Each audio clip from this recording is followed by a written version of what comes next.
الحمد للہ رب العالمین والصلاة والسلام علی سید الانبیاء والمرسلین وعلی آلہ وصحبہ اجمعین اما بعد فاعوذ باللہ من الشیطان الرجیم بسم اللہ الرحمن الرحیم کنتم خیر امت اخرجت للناس تأمرون بالمعروف وتنہون عن المنکر وتؤمنون باللہ ولو آمن اہل الکتاب لکان خیرا لہم منهم المؤمنون وأكثرهم الفاسقون صدق اللہ العظیم اللہم ارنا الحق حقا وارزقنا اتباعا وارنا الباطل باطلا وارزقنا اجتنابا رب اشرح لی صدری ویسر لی امری واحلل عقدۃ من لسانی یفقہوا قولی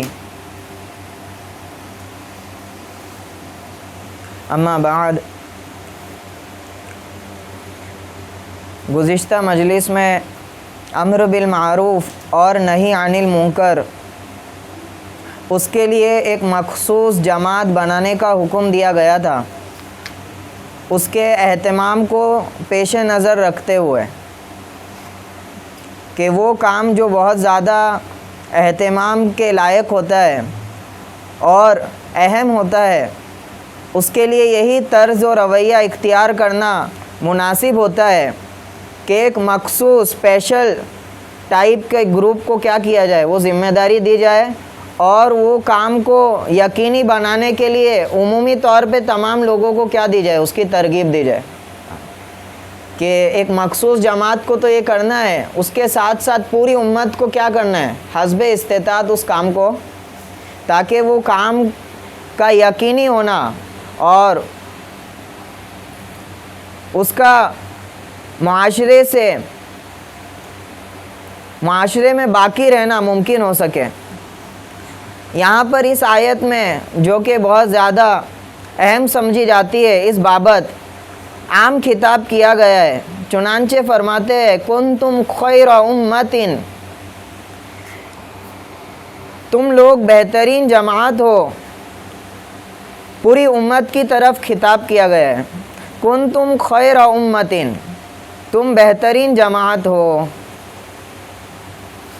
اب یہ آیت اب اس پس منظر میں سمجھ میں نہیں آ رہی ہے کہ جہاں کروڑوں کی تعداد میں مسلمان ہیں اور سارے اسباب اور ریسورسز ہونے کے باوجود مغربی ویسٹرن کلچر سے مغلوب ہے، ہر جگہ پیٹے جا رہے ہیں اور ان کو کوسا جا رہا ہے، ان کی عورتوں اور بچوں پر ظلم کیا جا رہا ہے، ان کے بیسک رائٹس کو کیا کیا جا رہا ہے، اس سے ان کو محروم کیا جا رہا ہے۔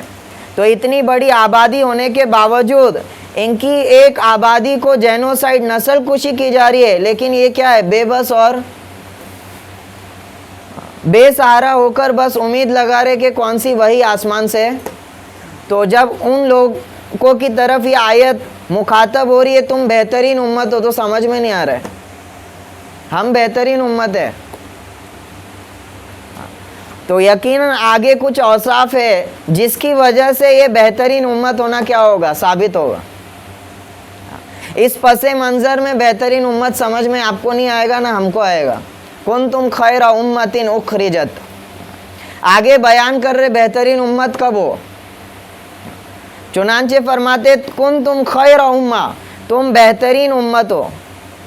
اس کے مصداق سب سے پہلے تو صحابہ کی جماعت ہے رضی اللہ تعالی عنہم اجمعین، چنانچہ ابن عباس وغیرہ فرماتے ہیں کہ جو لوگ آپ صلی اللہ علیہ وسلم کے ساتھ جن لوگوں نے ہجرت کی وہ اس کا مصداق ہے۔ تو کنتم خیر امت، تم بہترین جماعت ہو، اخرجت للناس، جو لوگوں کے لیے نکالی گئی ہو۔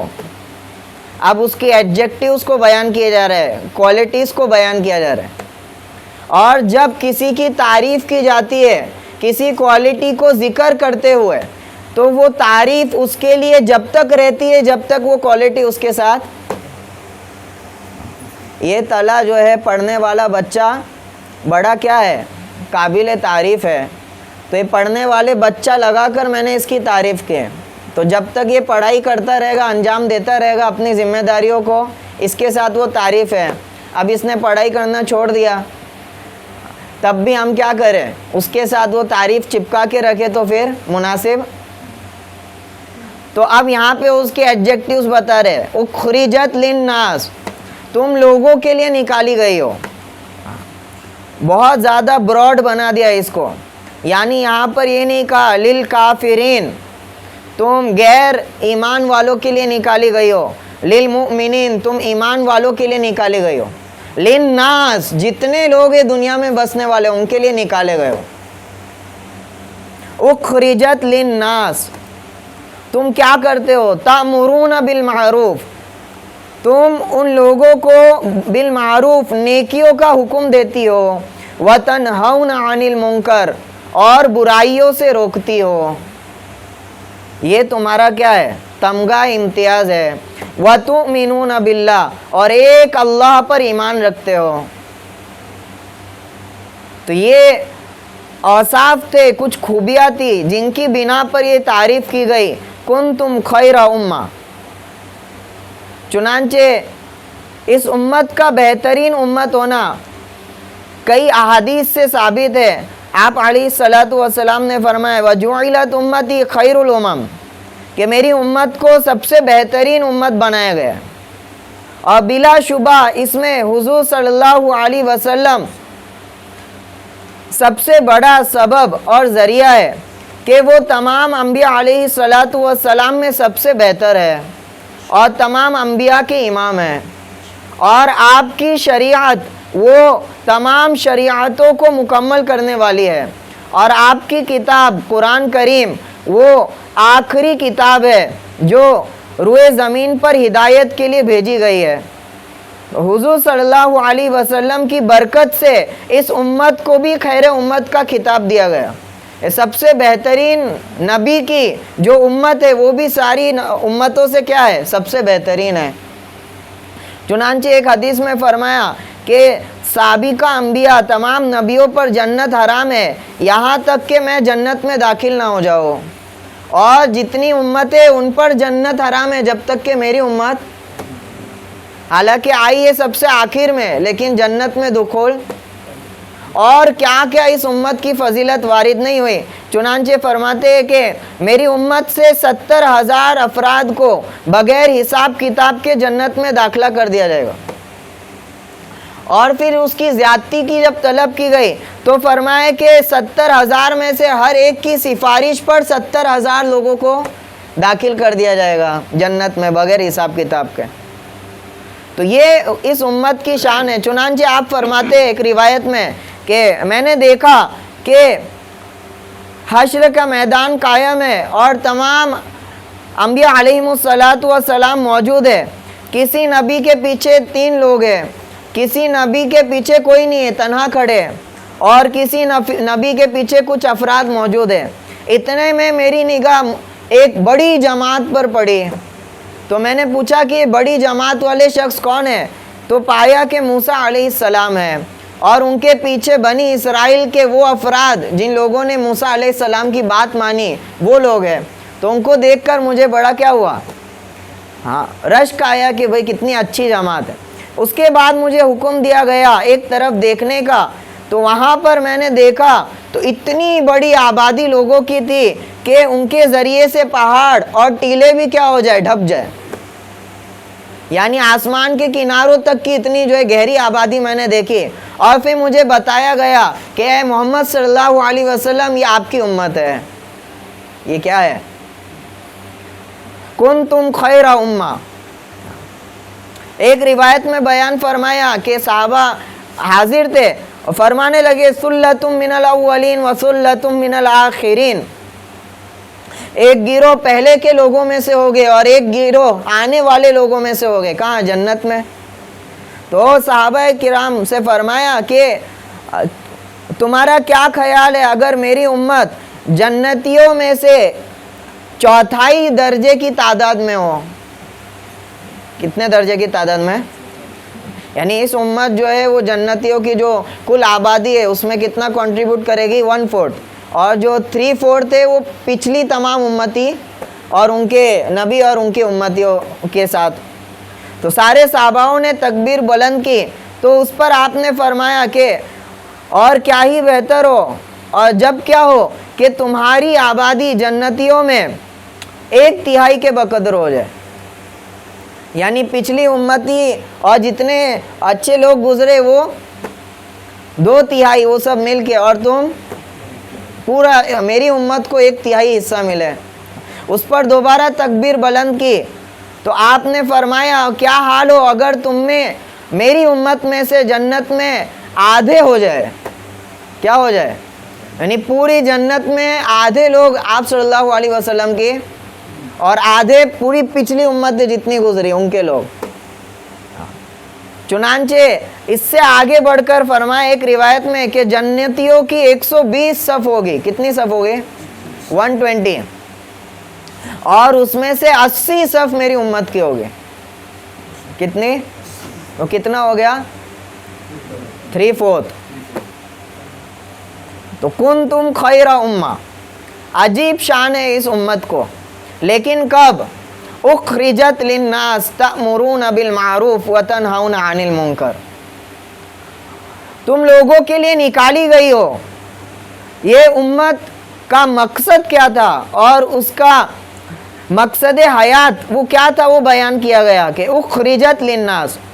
حضرت عمر بن خطاب رضی اللہ عنہ حج کرنے کے بعد لوگوں سے مخاطب ہوئے اور اس آیت کی تفسیر میں کہنے لگے کہ اے لوگوں اگر تم چاہتے ہو کہ اس آیت کی مصداق بنو, اس کا حمل بنو, محمول بنو, تو وہ کام کرو جس کا تذکرہ اس آیت میں, ورنہ تم انہی اہل کتاب میں شمار ہوگے جو یہ کام چھوڑ بیٹھے تھے. کانوا لا یتناہون عن منکر فعلوا. کہ اہل کتاب میں کون سی خرابی آ گئی تھی؟ وہ یہی خرابی آ گئی تھی کہ وہ لوگ آپس میں ایک دوسرے کو اس برے کاموں سے نہیں روکتے تھے جو وہ کیا کرتے تھے. تو یہ ساری فضیلت تب ہے جبکہ یہ ذمہ داری کو یہ امت ادا کرتی رہے. تو یہ آپ کو ٹائٹل سنایا جا رہا ہے کنتم خیر امہ, تم بہترین امت ہو. اب موجودہ پس منظر میں ہم کو سمجھ میں نہیں آ رہا ہے.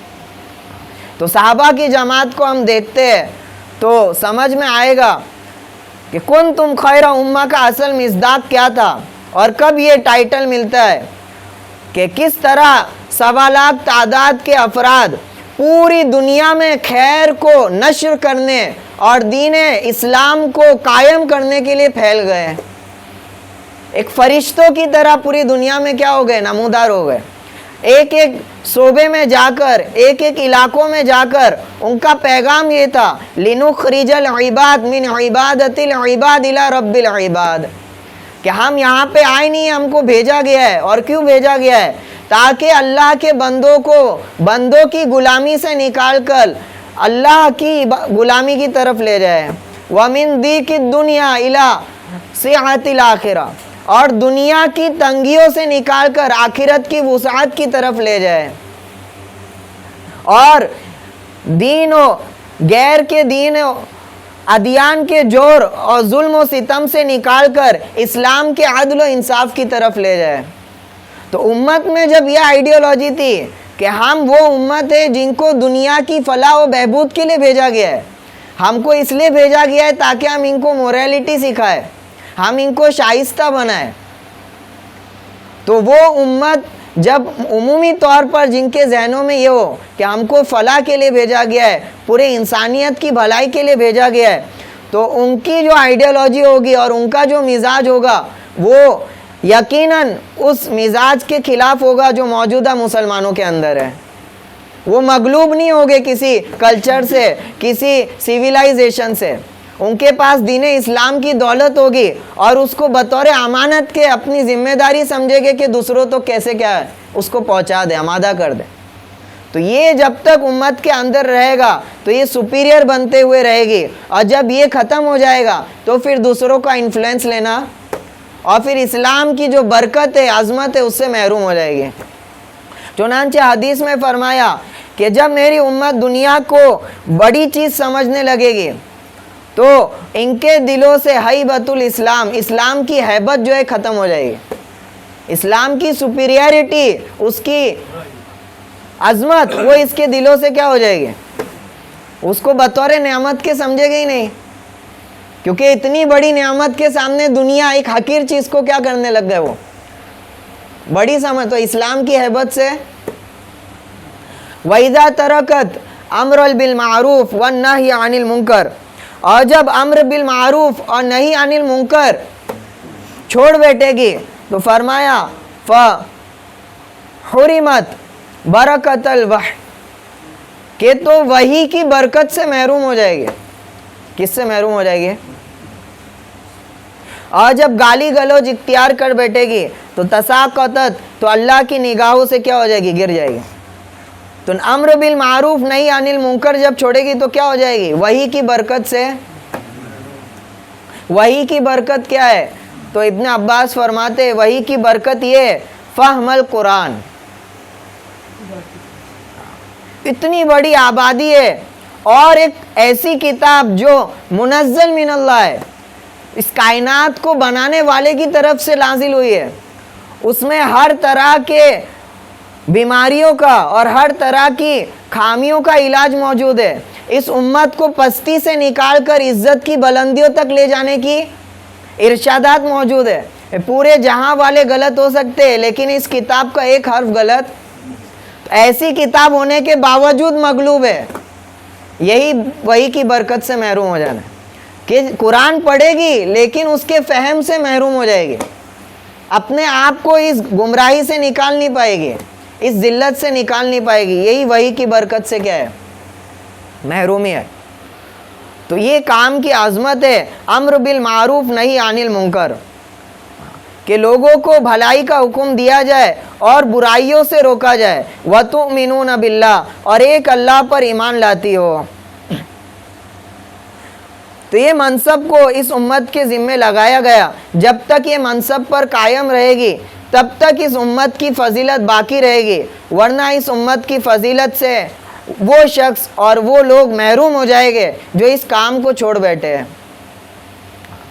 ہم کو کوئی ایسا اسلام سکھایا ہی نہیں گیا کہ آپ کیا کرو، حلال روزی کماؤ اور اس کو کھا کے اللہ کا شکر کرو اور اپنی انفرادی عبادتوں کو ادا کرو، نماز ادا کرو، حج ادا کرو، زکوٰۃ ادا کرو اور اپنی زندگی میں مست رہو. لوگوں کے دین اسلام سے پھر جانے سے آپ پر کوئی اثر نہ پڑے، اسلام کے ماننے والوں پر ظلم ہوتا رہے، آپ پر کوئی اثر نہ پڑے. یہ اسلام ہمارے سے کوئی تعلق نہیں رکھتا ہے ایسے اسلام کو. اس امت کو تو بنایا سوسائٹی میں ہونے والے ظلم کے خلاف بولنے والی امت بنایا ہے، ظلم کے خلاف آواز اٹھانے والوں کی زبان بنائی ہے، مظلوم کی زبان اس امت کو بنایا گیا. اور یہ امت جب اپنی انفرادی زندگیوں کو لے کر بیٹھ جائے گی تو پھر اس پر ذلت اور رسوائی تھوپ دی جائے گی جس طرح اہل کتاب پر تھوپ دی گئی ہے. تو یہ منصب ہے اس امت کا جس کو اس کو ادا کرنا ہے. اخرجت للناس، لوگوں کے لیے نکالا گیا ہے. تأمرون بالمعروف، دین اسلام کو خود آراستہ کرے اپنی زندگی کو اور لوگوں کو اس کی خوبی کی طرف کھینچے.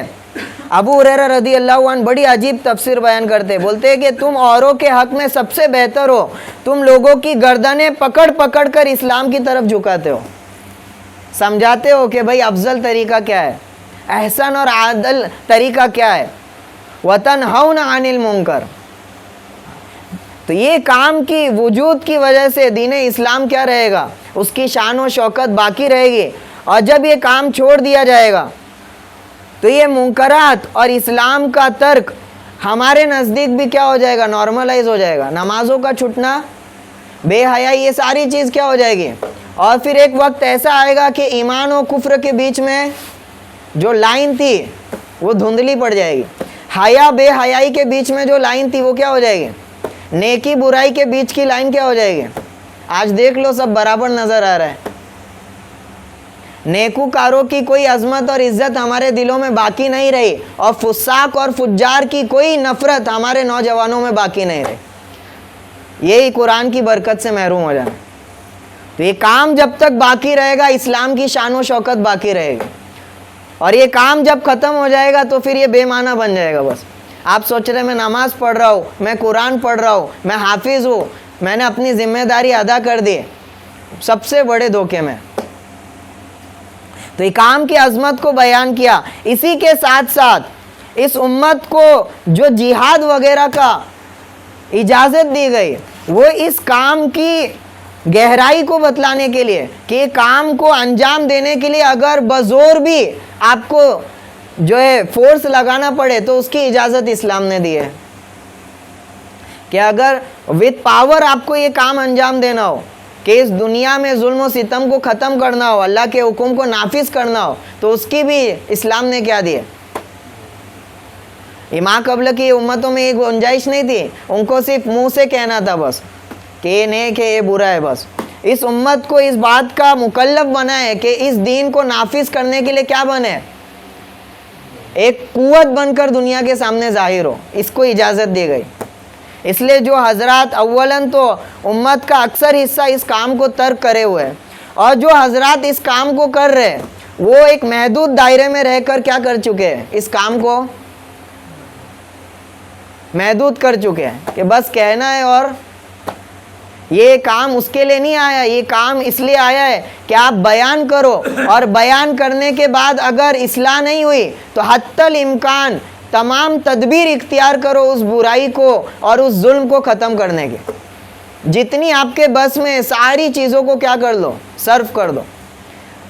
صرف بیان پر اکتفا کرنے سے نہیں ہوگا, تو اس لیے اس کو اجازت دی گئی. اخرجت للناس تأمرون بالمعروف وتنہون عن المنکر. تو بڑی افسوس سے کہا جاتا ہے کہ ایسی آیتیں اور ایسی نسل جس امت میں موجود ہو ان کی آبادی پر نسل کشی کی جا رہی ہے, جینوسائیڈ کیا جا رہا ہے, اور 2 سال گزر گئے. کیا ہو گئے؟ اب اس سے زیادہ بڑھ کر محرومی کیا ہوگی قرآن کی آیتوں سے. جن کو ظلم ختم کرنے کی اتھارٹی دی گئی تھی, ان کو ٹھیکہ دیا گیا تھا, وہ لوگ کیا ہے اپنی آبادی پر نسل کشی کو ایکسیپٹ کر چکے, کنڈیم کر رہے, ٹویٹ کیے جا رہے ہیں. کیا کرے جا رہے ہیں؟ ان کے حکمران کنڈیم کیے جا رہے ہیں ٹویٹ کے ذریعے سے. بس کافی ہو گیا. تأمرون بالمعروف وتنہون عن المنکر, برائیوں سے روکو گے. تو یہ جب تک فریضہ انجام دیتے رہے گے, جب تک یہ امت کی شان و شوکت باقی رہے گی, ورنہ اس امت کا بھی انجام وہی ہوگا جو اہل کتاب کا ہوا. کانوا لا یتناہون عن منکر فعلوا. کرنے دو دوسرے لوگ کو, تمہارا کیا ہو رہا ہے, کرنے دو ظلم. تمہارے تک تو نہیں آئی نا بات. تو اس کا انجام یہ ہوگا جو یہ رسوائی آج ہم اس عالم میں دیکھ رہے ہیں. اتنی بڑی آبادی ہونے کے باوجود اللہ کی مدد سے اور قرآن کی برکتوں سے محروم ہے. اللہ تعالی ہم کو سمجھنے کی توفیق نصیب فرمائے. وَلَوْ آمَنَ أَهْلُ الْكِتَابِ لَكَانَ خَيْرًا لَهُمْ. آگے فرماتے اگر اہل کتاب ایمان لے آتے, لَكَانَ خَيْرًا لَهُمْ, تو کیا ہی اچھا ہوتا, ان کے لیے بہتر ہوتا. تو اہل کتاب ایمان لے آتے مطلب کیا ہے, یعنی حضور صلی اللہ علیہ وسلم کو ایکسیپٹ کر لیتے کہ یہ کیا ہے, آخری نبی ہے. بعد اس کے کہ وہ جانتے تھے آپ صلی اللہ علیہ وسلم کی بعثت سے پہلے کہ ایک نبی آنے والے, اور ان کی یہ جو ہے خوبیاں ہوگی, یہ ان کے اوصاف ہو گئے. بعثت سے پہلے تو کیا کرتے تھے, یقین رکھتے تھے کہ ایک نبی جیسے ہی حضور کا ظہور ہوا انکار کر دیا. تو فرما رہے کاش کہ اہل کتاب ایمان لے آتے, لکان خیر لہم, ان کے لیے بہتر ہوتا. منہم المؤمنون واکثرہم الفاسقون, ان میں کچھ تو ہے ایمان والے یعنی اہل کتاب میں, واکثرہم الفاسقون, لیکن اکثر ان کے کیا ہے, فاسق ہے. آگے فرماتے اہل کتاب کے تعلق سے ساری آیتیں, اللہ اکبر, کیا موجودہ زمانے میں ہم کو کیا دعوتیں دے رہی ہے. اگلی آیت میں فرما رہے اہل کتاب کا تذکرہ آ گیا, وہی اہل کتاب جو اس امت پر قہر اور عذاب بن کر مسلط ہے. اللہ تعالیٰ ان کے ریلیٹڈ فرما رہے لَن يَضُرُّوكُمْ إِلَّا أَذًى, کہ تم کو ہرگز نقصان نہیں پہنچا پائے گے مگر تھوڑا بہت. نہیں سمجھے گا ہم کو پریزنٹ سینیریو میں کچھ. یہ آیت کب نازل ہو رہی ہے, مدینہ میں نازل ہو رہی ہے جہاں پر یہود کا تسلط تھا. مدینہ کے اطراف میں بڑے بڑے قلعے تھے یہودیوں کے, ایک سپر پاور کی حیثیت رکھتی تھی مدینہ میں. تو وہاں پر ایمان والے جو ابھی کیا ہوئے, ایک ٹیریٹری بن کر ریز ہو رہے ہیں, ان سے کہا جا رہا ہے لَن يَضُرُّوكُمْ إِلَّا أَذًى, یہ یہود تم کو تھوڑا بھی نقصان نہیں دے پائے گا, إِلَّا أَذًى, مگر تھوڑا بہت. وَإِن يُقَاتِلُوكُمْ يُوَلُّوكُمُ الْأَدْبَارَ, اور اگر یہ تم سے لڑ بیٹھے، لڑنے کو آ جائے تو پیٹ پھیر کر بھاگے گئے ہیں۔ یہ سب اسلام کی آیتیں کم نازل ہو رہی ہے؟ وہی صورتحال میں جو میں بیان کر رہا ہوں۔ ثم لا ینصرون، اور جب یہ پیٹ پھیر کر بھاگے گے تو اس کے بعد کوئی غیر قوم ان کی مدد بھی نہیں کرے گا۔ یہ آیتیں اس پس منظر میں نازل ہوئی ہے کہ جب مہاجرین اپنا گھر بار مال و دولت چھوڑ کر اسلام کو جو اپنا کر ہجرت کر بیٹھے تھے، اور ایک کمزور سی قوم نے اسلام کو اپنے سر پر جو ہے تاج کی طرح سجایا، اور ان سے کہا جا رہا ہے کہ یہ جو یہود حضرات ہے تم کو کوئی نقصان، اور بلا شبہ یہ ساری آیتیں اس زمانے میں پیشن گوئی کے طور پر ثابت ہوئی۔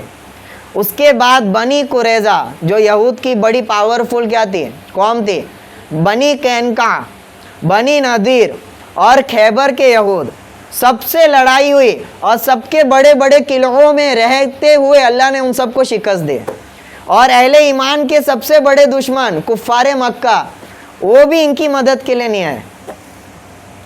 تو یہ ساری پیشن گوئیاں صحاباؤں کے زمانے میں کیا ہوئی ہے، اور یہ آیتیں کوئی ایک دو واقعے کے ساتھ خاص نہیں ہے، قیامت تک کے لیے کیا اللہ کا لَن يَضُرُّوكُمْ إِلَّا أَذًى، کہ یہ تمہیں ذرہ برابر نقصان نہیں پہنچا پائے گے۔ وَإِن يُقَاتِلُوكُمْ، اگر لڑ بیٹھے تو يُوَلُّوكُمُ الْأَدْبَارَ، پیٹ پھیر کر بھاگ پڑے گے، ثُمَّ لَا يُنصَرُونَ، اور پھر کوئی ان کی مدد نہیں کرے گا۔ لیکن شرط یہ ہے کہ تم کیا ہو جاؤ اس دین پر، ضُرِبَتْ عَلَيْهِمُ الذِّلَّةُ أَيْنَمَا ثُقِفُوا، یہود کے تعلق سے فرما رہے کہ ان پر ذلت کی پھٹکار مار دی گئی ہے، اینما ثقفوا، جہاں کہیں بھی جائے، جہاں کہیں بھی۔ تو یہ بنی اسرائیل تھے، اور جن کی مسلسل نافرمانی اور انبیاء علیہم السلام کی ناقدری کی وجہ سے اللہ نے ان کو یہ وبال اور یہ ذلت دے دی کہ اس کے بعد سے ہر وقت ذلیل ہی رہے، کوئی ایک جائے مقام ان کا نہیں رہے۔ جو وہاں سے یہ نکلے، کہاں سے؟ مصر سے، فرعون کی غلامی سے نکلے، اس کے بعد نبیوں نے ان کو جو ہے آمادہ کیا کہ تم ہمارے ساتھ جو ہے قتل کرو، یہ جدال کرو ظلم و زیادتی کے خلاف، اللہ تعالیٰ تمہیں نصرت دے گے۔ لیکن وہاں سے جو مسلسل طور پر یہ نبیوں کو جو ان کی ناقدری کرتے رہے، نبیوں کا قتل کرتے رہے، تو آخر کار اللہ نے ایسی ذلت ان پر تھوپ دی کہ اس کے بعد سے کوئی ان کا پرماننٹ ٹھکانہ نہیں رہا۔ ان کی ہسٹری ہے پورے، کبھی یہاں پہ کیا کر رہے، ہجرت کر رہے، پھر یہاں پہ ہجرت کر رہے، وہاں پہ تھوڑی بہت اپنی دھاپ جو ہے بٹھانے کے بعد وہاں پہ بھی ذلیل و رسوا ہو کر اڑ گئے۔ آگے آئے گی ساری باتیں۔ اینما ثقفوا الا بحبل من اللہ وحبل من الناس، ہر جگہ رسوائی ہی ہوگی، کہیں ان کو ٹھکانہ نہیں ملے گا، مگر کب؟ الا بحبل من اللہ وحبل من الناس، ہاں اللہ کی جانب سے اگر عہد ہو۔ اس کا کیا مطلب ہے؟ اس کا مطلب ہے کہ ان حضرات میں سے وہ لوگ، ان کو امان مل جائے گا جن کو اللہ نے امان دیا ہے۔ اللہ نے کن کو امان دیا ہے؟ چھوٹے بچوں کو، عورتوں کو، اور ان کے وہ عبادت گزاروں کو جو مسلمانوں سے جنگ و قتال کرنے نہ آئے بلکہ اپنی عبادت خانے میں کیا ہے، عبادت کرتے رہے، جنگ پہ نہ، تو ان کو اللہ نے عہد دیا ہے، تو بس ان کی وجہ سے کیا ہو جائے گا، یہ محفوظ رہے گے۔ وَحَبْلٍ مِّنَ النَّاسِ، یہ ٹکڑا کیا ہے، قابل غور ہے۔ اور فرماتے مگر یہ کہ لوگوں میں سے کوئی ان کو پناہ دے دے، لوگوں میں سے، ناس کا ورڈ یوز کیا ہے، یعنی مسلمانوں کا پناہ مراد نہیں ہے، مسلمان کے علاوہ کسی کا بھی پناہ مل جائے تو یہ کیا ہو جائے گے، تھوڑا بہت ان کو قرار مل جائے گا۔ جیسا کہ موجودہ وقت میں اسرائیل کتنی چھوٹی مڈل ایشیا میں، ایسٹ ایشیا میں، اس کی حیثیت کیا ہے، یعنی اس کی جو ٹیریٹری ہے ممبئی اور ممبئی کے برابر کیا ہے، اتنے سائز کی، اور باجو اور آس پاس میں پورا ایشیا مسلم ممالک کیا ہے، کوئی حیثیت نہیں اس کی آرمی کی، لیکن پناہ دی گئی ہے یورپ کی طرف سے، امریکہ کی طرف سے۔ تو بس اسی دوسروں کی پناہ کی وجہ سے کیا ہے، وہ قائم رہ پائے گے۔ اگر وہ بیلنس اور وہ سٹیفنی ہٹا دی جائے تو ان کا تو کوئی، اسی کی طرف اشارہ ہے، الا بحبل من اللہ وحبل من الناس، ہاں مگر لوگوں کی طرف سے کچھ ان کو کیا مل جائے، سہارا مل جائے، عہد مل جائے۔ وباءوا بغضب من اللہ، اور غضب الہی کے مستحق ہو گئے ہیں۔ ہر وقت اللہ کی غضب ان کے اوپر کیا ہے. مراد اس سے کیا ہے, ان کے ذریعے ایسے اعمال سرزد ہو گئے ان کے ذریعے سے کہ اللہ کا غضب ہر وقت ان کے اوپر کیا ہوگا, مسلط رہے گا. جیسا کہ ہم دیکھ رہے ہیں انسانیت کو شرمسار کر دینے والے اعمال اور حرکات میں ملوث ہے. نہ بچوں پر رحم کر رہے ہیں, نہ عورتوں پر رحم کر رہے ہیں. حال ہی کی رپورٹ میں بیان کیا کہ جو ایڈ وہاں پر آ رہی ہے ہیومینیٹیرین کے, تو ہیومینیٹیرین کی جو ایڈ ہے اس کے پیچھے جو چھاونی ہے اسرائیل کے, تو وہ ایڈ لینے کے لیے جب دوڑ رہے لوگ, تو وہاں پر بطور گیم کے وہ شوٹ کر رہے. اسکوئڈ گیم کر کے ایک آئی تھی, ایک پکچر بنائی گئی تھی اس کے اوپر کہ کس طرح لوگوں کو ایک گیم میں مربوط کیا گیا اور ایک چیلنج دیا گیا. جو چیلنج پورا نہیں کر رہے پیچھے سے کیا ہے, باقاعدہ ویڈیو نازل ہوئے کہ وہ فوجیوں نے اس گیم میں حصہ لے لے کر بزرگوں کو شاٹ کر رہے, بچوں کو شاٹ کر رہے. کون, جو ایڈ لینے کے لیے جا رہے. تو ایسے اعمال سرزد ہو گئے کہ اللہ کا غضب ان پر کیا ہے, ہمیشہ نازل رہے گا. وَضُرِبَتْ عَلَيْهِمُ الْمَسْكَنَةُ, اور ان پر مسکنت کو, پستی کو کیا کر دیا گیا ہے, مسلط کر دیا گیا ہے. ذَلِكَ بِأَنَّهُمْ كَانُوا يَكْفُرُونَ بِآيَاتِ اللَّهِ, اور یہ اس وجہ سے کہ ان لوگوں نے اللہ کی آیتوں کو جھٹلایا. وَيَقْتُلُونَ الْأَنْبِيَاءَ بِغَيْرِ حَقٍّ, اور نبیوں کو ناحق قتل کیا. یعنی اپنا شیوا بنا لیا, پرسنالٹی بنا دی کہ اللہ کی آیتوں کو کیا کیا جائے, ناقدری کی جائے اور ان کے پیغمبروں کو تکلیف پہنچایا جائے. یہاں تک کہ آخری نبی محمد صلی اللہ علیہ وسلم کے ساتھ بھی ان کا یہی ارادہ تھا, لیکن اللہ نے اپنی حفاظت سے ان کو واللہ یعصمک من الناس بچا لیا. ذالک بما عصوا وکانوا یعتدون, یہ اس وجہ سے کہ انہوں نے نافرمانی کی اور حدود سے نکل گئے. تو یہ سب بنی اسرائیل کے احوال بیان کیے گئے, اور یہ کوئی ایک قوم کے ساتھ خاص نہیں ہے. میں نے پہلے ہی بیان کیا کہ کسی کی تعریف اگر اللہ تعالیٰ کر رہے کسی اس کی خوبی کے ساتھ, تو تعریف کب تک ہے, جب تک وہ خوبی, اور کسی کی برائی بیان کر رہے جیسے اہل کتاب کی, تو وہ برائی کب کب ہوگی, جب وہ برائی کسی قوم میں. یہ اہل کتاب کے ساتھ ذلت اور رسوائی کا معاملہ کیا گیا ان کی اسی روش کے ذریعے سے. اگر امت محمدیہ بھی اس پر کیا آ گئی, اللہ کی آیتوں کے انکار پر آ گئی, نبیوں کی ناقدری پہ آ گئی, تو اللہ وہی ذلت اور رسوائی ان پر کیا کر دے گا, مسلط کر دے گا. لیسو سواء, ہاں ان میں سے ہر ایک ایسے نہیں ہے, یعنی اہل کتاب میں سے فرما رہے یہ سب ان میں ایسے. من اہل الکتاب امۃ قائمۃ یتلون آناء اللیل, ان میں ایک ایسی جماعت بھی ہے جو کھڑی رہتی ہے اللہ کے سامنے اور راتوں کے پہر میں اللہ کی آیتوں کو تلاوت کرتی ہے اور سجدہ کرتی ہے. یہاں پہ کون لوگ مراد ہے, عبداللہ بن سلام, یعنی یہود میں سے وہ حضرات جو آپ صلی اللہ علیہ وسلم پر ایمان لے آئے. عبداللہ بن سلام اور ان کے اصحاب جیسے ثعلبہ بن سعد, اور اسی طرح اسد بن عبید, اسد بن سعید. اور کہا گیا ہے کہ 40 آدمی تھے نصارہ نجران کے, یعنی مدینہ میں جو نجران قوم تھی وہاں کے 40 لوگ تھے, اور 32 حبشہ سے تھے. یہ سارے لوگ ایمان لے آئے. اسی طرح روم سے 30 لوگ تھے. تو ان لوگوں کا معاملہ ایسا رہا کہ یہ حضور صلی اللہ علیہ وسلم کی ظہور کے بعد انصاف کرتے ہوئے کیا لے آئے, آپ صلی اللہ علیہ وسلم پر ایمان لائے اور دین محمدیہ کو ایکسیپٹ کیا. یتلون آیات اللہ آناء اللیل وہم یسجدون, اور قرآن کو بطور کتاب کے ایکسیپٹ کیا. اس کی دلیل کیا تھی, راتوں میں نماز میں اس کو پڑھتے تھے, سجدہ کرتے تھے. یؤمنون باللہ والیوم الآخر, یہ لوگ اللہ پر, آخرت کے دین پر ایمان لاتے تھے. یأمرون بالمعروف وینہون عن المنکر, اور جو اس امت کا تمغہ امتیاز تھا, اہل کتاب کی طرح ان لوگوں نے اس کو چھوڑا نہیں, بلکہ اس امت میں ہونے کی حیثیت سے نیکیوں کا حکم دیا اور برائیوں سے روکا. وَيُسَارِعُونَ فِي الْخَيْرَاتِ, اور نیکیوں کے کاموں میں سبقت کرتے رہے, آگے بڑھتے رہے ایک دوسرے سے. وَأُولَٰئِكَ مِنَ الصَّالِحِينَ, تو اللہ تعالیٰ نے فرمایا کہ یہ نیکوکار ہے. آپ بولو گے جلد بازی کرنا تو کیا ہے, شریعت نے منع کیا العجلۃ من الشر, اور یہاں پہ جلد بازی کرنے کو کیا ہے, اللہ تعالیٰ تعریف کر رہے ہیں. تو یہاں پہ جو جلد بازی ہے وہ سبقت ہے, مبادرہ ایک دوسرے سے. تو کچھ اعمال ایسے ہے کہ اس میں جلد بازی کرنا کیا ہے, محمود ہے, قابل تعریف ہے. جیسے توبہ ہے, توبہ میں جتنی ہو سکے آدمی کیا کرے, اسی طرح کھانے کو مہمان کے سامنے پیش کرنا، اس میں بھی جتنی عجلت ہو سکے. ابراہیم علیہ السلام کے سامنے مہمان ہے، فوراً ذبح کر کے پیش بھی کر دیا.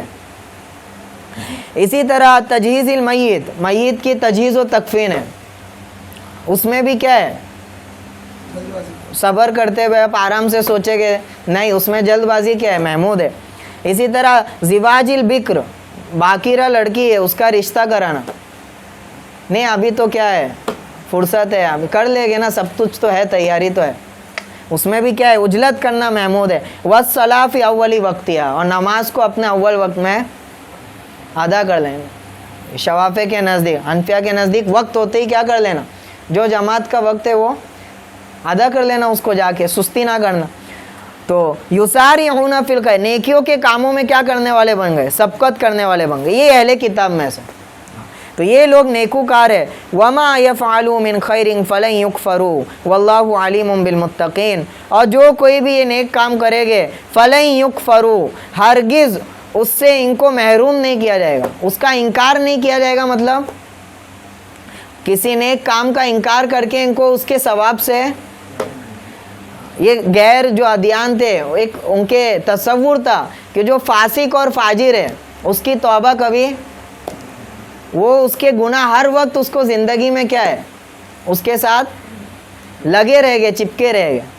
تو فرماتے ہیں ایسا نہیں ہے کہ جو انہوں نے توبہ کر لی اور جو ہے نیک کام ابھی کر رہے، تو ایک ایک نیکی کو اس سے جو ہے اللہ تعالیٰ اس کو بھولے گے نہیں، اس کی جو ہے بیکار نہیں ہونے دے گے. واللہ علیم بالمتقین، اور اللہ متقیوں کو اچھی طرح جانتے ہیں جو بھی وہ کام کرتے ہیں. تو ہر اعمال کا ان کو کیا دیا جائے گا، اجر و ثواب دیا جائے گا. اللہ تعالیٰ جو کچھ ہم نے کہا ہے سنا ہے، عمل کی توفیق نصیب فرمائے. آمین یا رب العالمین. اللہم صلی علی محمد صلی اللہ علیہ وسلم. لا الہ الا انت سبحانک انا کنا من الظالمین. یا اللہ ہمارے کہنے سننے کو قبول فرما، ہمارے جمع ہونے کو قبول فرما. یا اللہ اگر ہم تیری قرآن کی، یا اللہ تیری کتاب کی محبت کے لیے جمع ہوئے ہیں، یا اللہ تو اس محبت کی برکتوں سے اللہ ہم سب کو مستفید فرما. یا اللہ اس کے صدقے طفیل، یا اللہ ہماری نسلوں میں قرآن کو باقی فرما. یا اللہ ہماری نسلوں کو قرآن کا حافظ بنا، یا اللہ قرآن کا عالم بنا، یا اللہ قرآن کو سمجھنے والا بنا. یا اللہ تیرے قرآن کے کتاب کی برکت سے ہم کو محروم نہ فرما. یا اللہ اس کو سمجھنے سے ہم سب کو عاجز نہ فرما. یا اللہ اس کی، یا اللہ اس سے محروم ہونے کی بے برکتی کو یا اللہ امت سے ختم فرما. یا اللہ اس کتاب کی فیض و برکات کو یا اللہ امت تک پہنچا، یا اللہ غیروں تک پہنچا. یا اللہ ہم کو ذریعہ بنا. یا اللہ ہم کو خود کو یا اللہ اس سے محروم نہ فرما. یا اللہ بلکہ اس کتاب کی یا اللہ پیغام کو دوسروں تک پہنچانے کا ہم کو ذریعہ بنا، اس کتاب کا خادم بنا. یا اللہ قیامت کے دن اہل قرآن میں ہمارا شمار فرما. یا اللہ تیرے نبی کی امتیوں میں اللہ ہمارا شمار فرما. یا اللہ خیر امت کا مصداق ہم سب کو بنا. یا اللہ خیر امت میں ہم سب کو شامل فرما. یا اللہ خیر امت میں ہم سب کو شامل فرما. یا اللہ امت کی شان و شوکت دوبارہ اسے لوٹا عطا فرما. یا اللہ امت کی ذلت کو، یا اللہ رسوائی کو، یا اللہ ختم فرما. یا اللہ دوبارہ امت کو یا اللہ تیری رسی کو مضبوطی سے تھامنے کی توفیق نصیب فرما. یا اللہ جو مظلومین ہیں یا اللہ ان کی فریاد رسی فرما. یا اللہ امت کو ان کے لیے ایک ساتھ یا اللہ متحد ہو کر کھڑا ہونے کی توفیق نصیب فرما. امت میں سے اللہ جو بزدل افراد ہیں یا اللہ جو نفاق رکھنے والے افراد ہیں یا اللہ امت کو ان سے محفوظ فرما، ان کے شر و فتن سے محفوظ فرما. یا اللہ امت کے مخلص لوگوں کو یا اللہ متحد فرما. یا اللہ امت کی خیر خواہی کے لیے متحد فرما. یا اللہ امت کو ان کی قیادت نصیب فرما. یا اللہ ہم نے مانگا ہمارے گمان کے موافق، یا اللہ تو اپنی شان یا اللہ ہماری امید سے زیادہ ہم کو عطا فرما. آمین یا رب العالمین. سبحان ربک رب العزت عما یصفون وسلام علی المرسلین والحمد للہ.